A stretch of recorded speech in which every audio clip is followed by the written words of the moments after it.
meron na naman ako kung ituro sa inyo Mandarin language.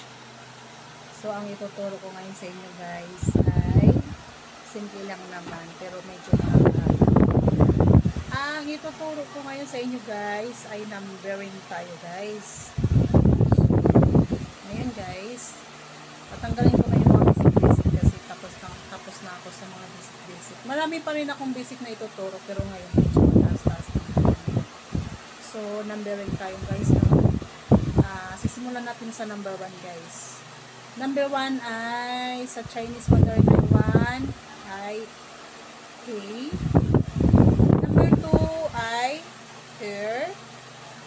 Number 4 ay number 3 ay san.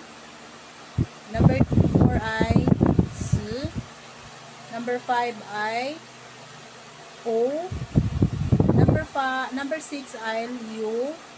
Number 7 ay chi. Number 8 ay pa. Number 9 ay do. Number 10 ay si.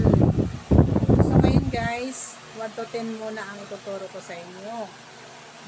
Next videos ko naman guys ay 1 to 20 na naman. Ayan guys, dapat kailangan natin matuto sa numbering kasi numbering sa Chinese kasi guys, number 1 talaga ang numbering. Kasi para madali mong makuha yung mga mahirap na mga salita, lalo na yung mga kadalasan kasi numbers kasi kagad yung binabanggit nila, lalo na sa trabaho, lalo na sa mga office work. Ayan, sasabihin kagad sa iyo ng boss mo, ng mga boss mo na Chinese.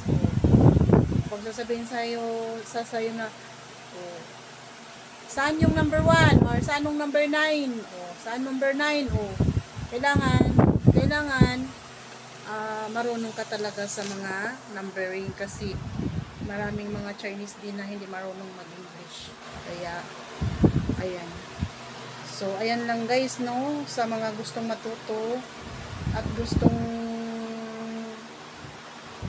marami pang gustong malalaman regarding sa Chinese basic Mandarin or mga Mandarin language.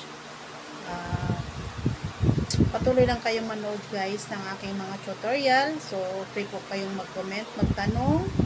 So, regarding po sa aking mga tutorial na tinuturo sa inyo. So, sasagutin ko kayong lahat. Mag-comment lang kayo. So, ayan lang po guys, no? Next time. Bye-bye and God bless.